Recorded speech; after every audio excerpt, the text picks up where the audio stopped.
ಕೇಳಿಸ್ಕೊಂಡ್ರಾದ್ರೆ ಶಿವನು ಪಾರ್ವತವನ್ನು ಮಾರಿ ಹಬ್ಬದ ದಿನ ಬಲಿ ಕೊಡೋ ಕುರಿ ಥರ ಬಲಿ ಕೊಡ್ತೀರಾ?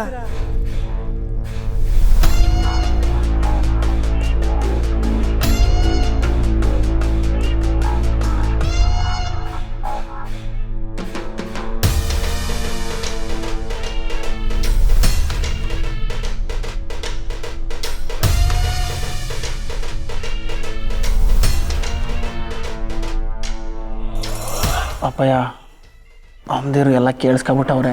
ಅವ್ರಿಗೆಲ್ಲ ವಿಷಯನೂ ಗೊತ್ತಾಗ್ಬಿಟ್ಟೈತೆ. ಇನ್ಯಾಕೆ ರತ್ನಗೂ ಎಲ್ಲ ಗೊತ್ತಾಗ್ಬಿಡ್ತೈತಪ್ಪಯ್ಯ.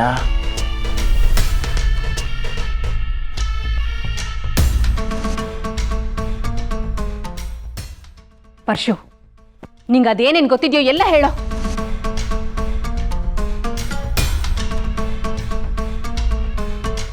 ಏನು ಅಂತ ಕೇಳ್ತಿದೀವಲ್ಲ, ಹೇಳೋ. ಅಮ್ಮ, ಅದು ಹೆದರ್ಕೋಬೇಡ, ನಾವಿದ್ದೀವಿ. ನೀನ ಇವ್ರೇನಾದ್ರು ಹೆದರ್ಸ್ತಾ ಇದ್ದಾರಾ? ಹೇಳೋ. ಅದೇನಾಗುತ್ತೋ ಆಗ್ಬಿಡ್ಲಿ. ಪರ್ಶುನ ನಿಮ್ಮ ಅಡಿ ಹಾಳಾಗಿರೋದಕ್ಕೆ ನಾವು ಬಿಡಲ್ಲ.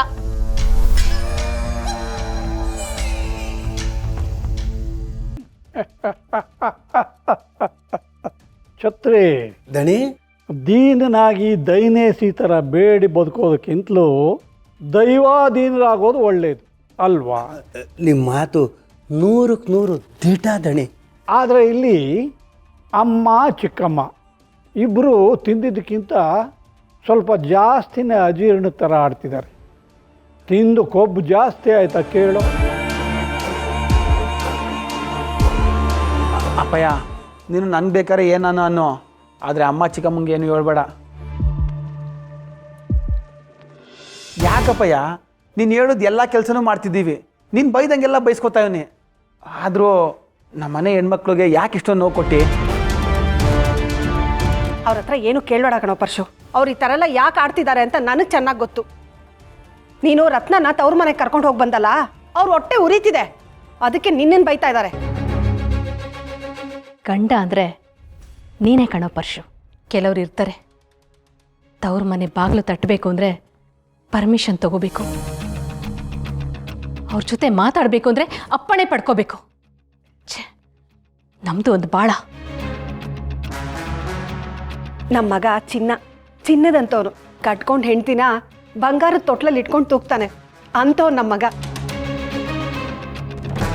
ಹೌದು ಸುಶೀಲಾ, ನನ್ನ ಮಗನ ಬಗ್ಗೆ ನನಗೆ ಹೆಮ್ಮೆ ಇದೆ. ತವ್ರ ಮನೆ ಅಂದರೆ ಹೆಣ್ಣಿಗೆ ಗೌರವ, ಅಭಿಮಾನ ಎಲ್ಲ ಇರುತ್ತೆ. ನೀನು ಅದನ್ನು ಉಳಿಸ್ಕೊಂಡ್ಬಿಟ್ಟೆ ಕಣ.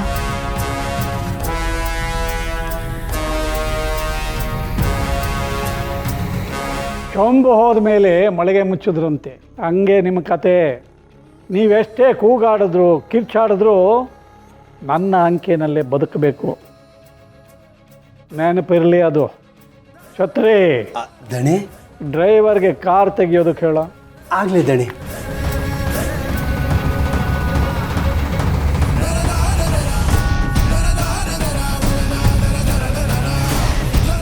ಪರ್ಶು, ಈ ನರಕದಿಂದ 1-2 ದಿನದ ಮಟ್ಟಕ್ಕಾದರೂ ರತ್ನ ದೂರ ಇರ್ತಾಳಲ್ಲ, ನನಗದೇ ಸಂತೋಷ.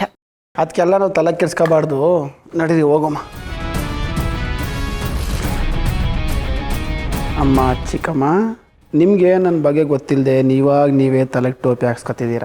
ಅದೇನೇ ಆದ್ರೂ ನನ್ನ ಮೈನಾಗ ಅರಿತಿರೋದು ನಮ್ಮ ಅಪ್ಪನ ರಕ್ತ.